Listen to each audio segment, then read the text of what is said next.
Welcome back.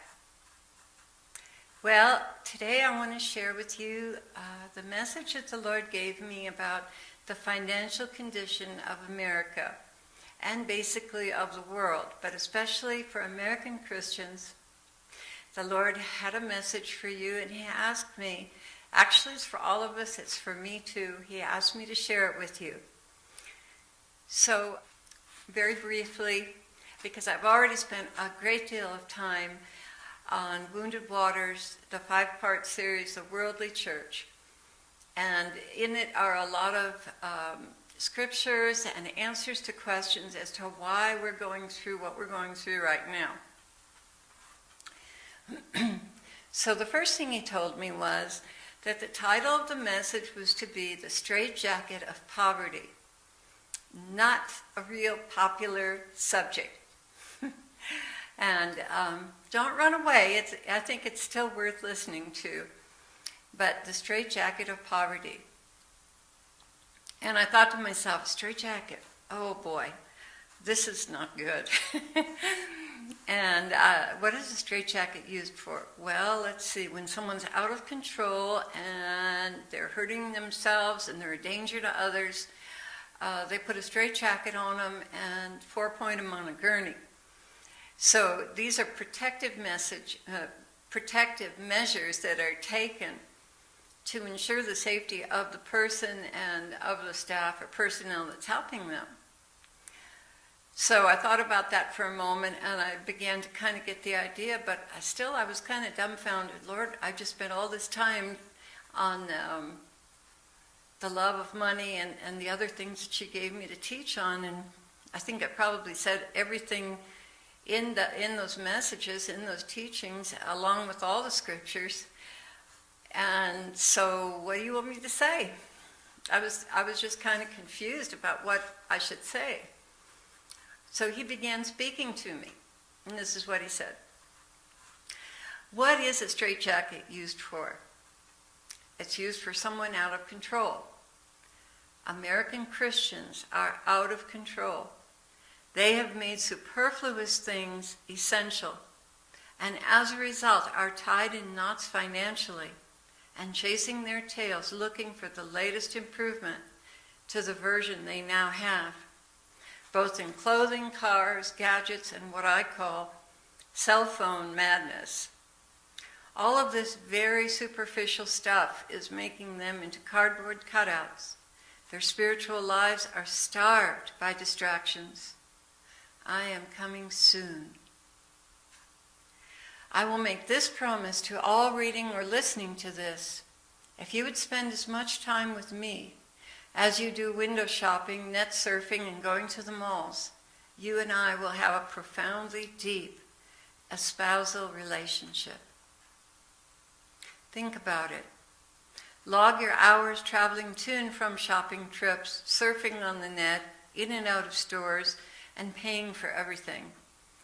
Add up all the hours and give them to me as a Christmas present, and watch our relationship grow to everything you've ever wanted from your life. I can testify to that. Nothing that I have given up for the Lord, nothing do I regret giving up for Him.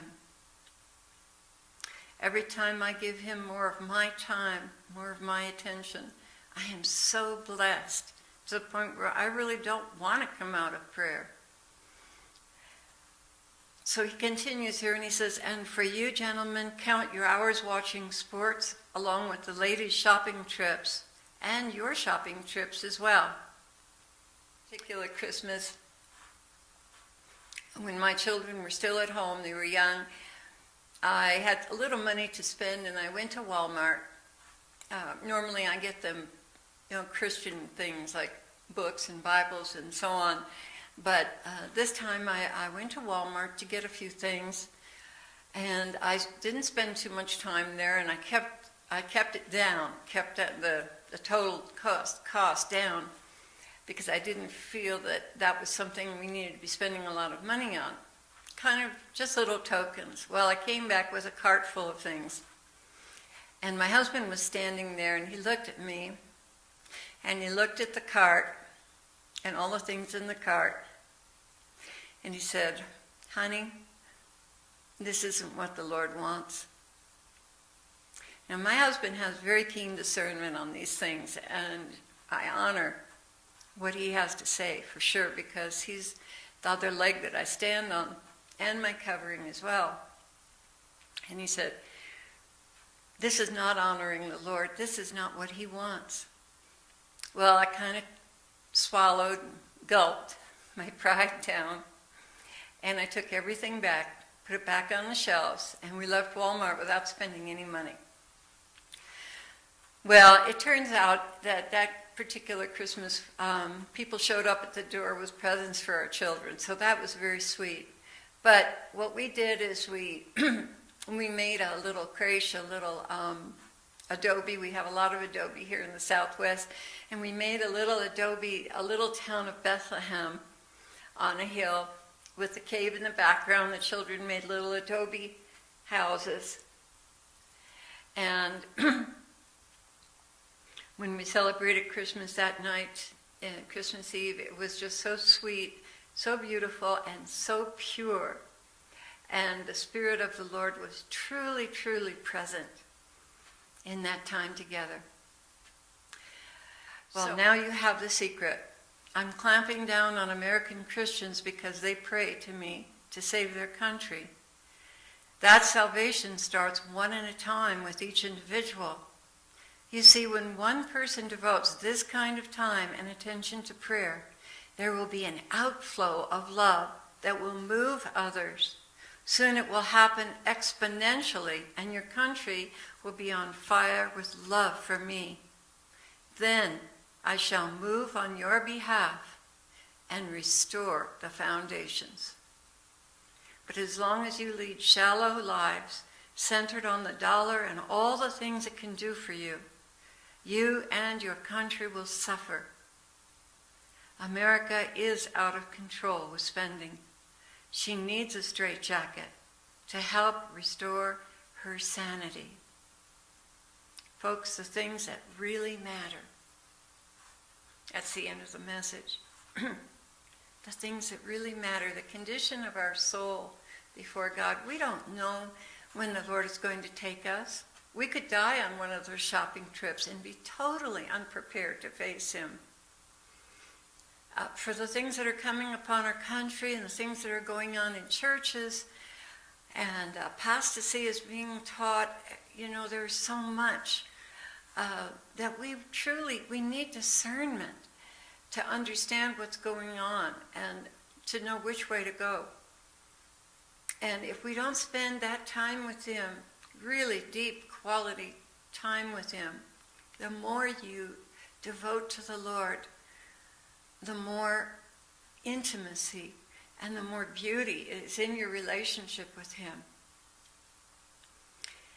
And we just have no idea sometimes of things that are going on. A lot of times people use judgment and social norms and what have you, rather than using discernment, spiritual discernment. That's not easy to come by.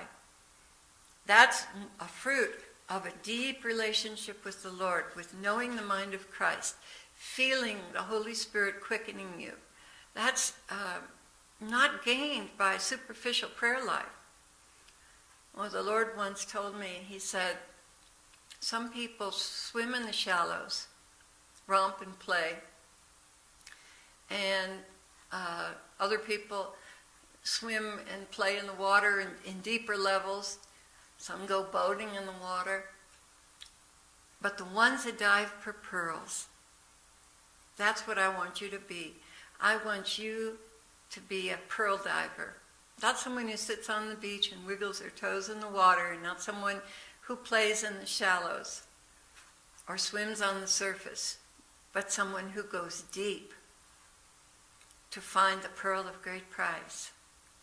And that takes time.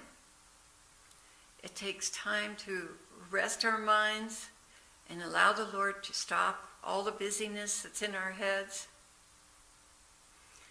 And I ask him all the time, Lord, help me pray, because I can't always stop my own mind.